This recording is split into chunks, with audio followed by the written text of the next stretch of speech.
Well, I'm Alan Dale from Gale Force Winds. It's a pleasure to be here on day 2 of the National Association of Career Colleges and the Career Colleges Ontario event. And this is a great collaboration, people coming together, sharing ideas. There's a sense of excitement in the room. There is. People are happy to be here. They know that what they're doing here is going to benefit the students at the end of the day, and indeed the employers that get these students, and their workforce ready, folks that are ready to get to the job right away for the needs of our communities and our society and our country in the moment. So Robin, why don't you go ahead and introduce yourself, tell us what you do.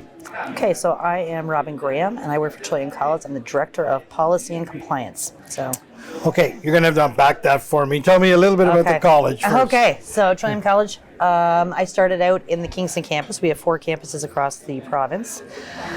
Kingston, Oshawa, Sudbury, and Niagara in St. Catharines. Earliest one since the early 90s was the Toronto School of Business, and we transitioned into this. Today we are healthcare programs, business programs, and we've recently over the last couple of years added a couple of trade programs, so hairstyling and electrical pre-apprenticeship.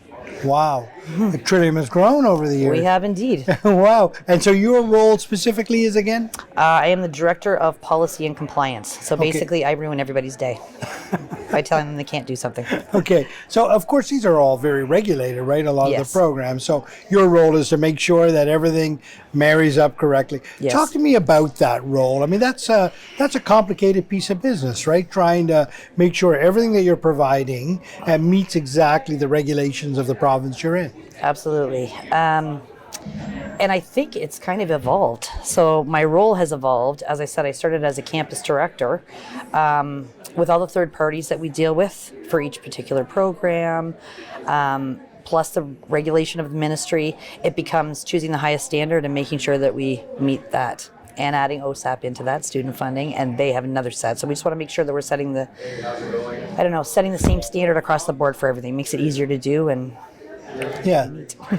Sometimes it reminds me like sort of a duck on the surface of the water. Everything looks calm, but there's people like you below kicking to make all this work. That's right, making everybody float. Make everybody, so I mean, you got to get that right because you want it to be the perfectly regulated college. Make sure that you meet industry needs. Talk to me about the importance of sort of paying attention to industry needs and changing things, and that must be a complication for you too, as things change and new additions come into the program. You need to make sure that fits into the regulations. It is, and I'm not sure I should say this, but sometimes I feel like with certain third parties, I might be explaining to them how it should be. Right. So I'm helping them create their own, giving them reasons why certain conditions exist. It's a juggling act for sure, doing all of these things. I think the key is making sure that you're communicating with all stakeholders. So you're talking to the ministry regularly. You're making sure that you're updating even in the news and the politicians. And it's where's the truth and what do you have to do to make yourself compliant? And it's really a little bit about myth busting too, right? A lot of people don't quite understand what it is that colleges do. They don't understand how important these regulations are. So for you, it's a conversation, internal and external. It's two ways, right? It's just not one. You don't have one audience here. You've got a lot. For sure, and everybody kind of gets. Private colleges get branded with a certain stripe, but it's not. I mean, somebody recently said during this conference, it's not like if there's a bad restaurant that's doing bad things, you don't say don't ever go to any restaurant. Right. Right. You need to make sure that the people are doing things right, and if they're not, they need to exit the. It must require for you to have an amazing relationship with the governing bodies. You must have to be in constant dialogue with them. It does, and I'm a big believer in.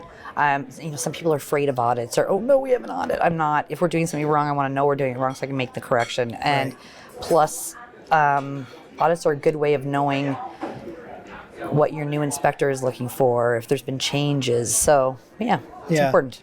It sounds like you've got a very important role, probably one that not a lot of people understand. Or want.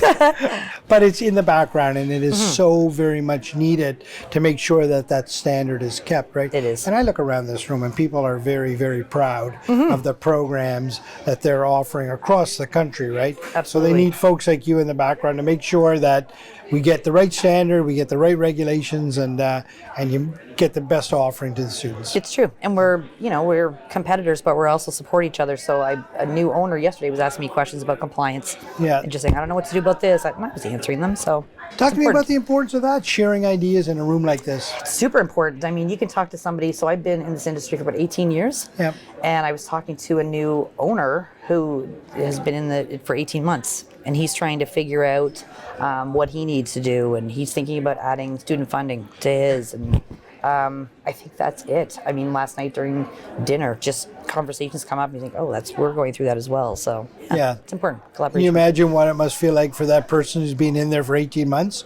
to meet somebody like you and say, look, Right. I've been Right. through this. Let me Exactly. help you out, right? But I love Exactly. the fact that people are so willing to help one another. For sure. And I mean, he has one program. Yeah. So I said, so it's scary. I said, we have 20 programs. Yeah. And I have accreditation for this many of them and different standards and audits. I said, you have one. Don't panic with one. You're Yeah. good. Grow from there. And in my part of the world, we have an expression, a rising tide floats all boats. And Yes. you certainly see that here. So thanks for Absolutely. being in the conversation. Perfect. Thank you.